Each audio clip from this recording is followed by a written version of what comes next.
kung ano man yan, basta, abangan nyo to.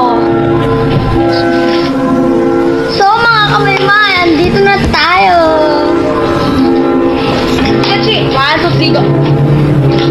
Number 1, yung mapapadaan ka lang sa madilim na lugar, tapos bigla may susulpot sa'yo, tatakutin ka, effort na effort sila, pero yung iba naman, naka-makeup nga, hindi naka-makeup, pero di pa rin nakakatakot, sarap na sampalin, bugbugin ganon. Katulad ng video na to, number 1.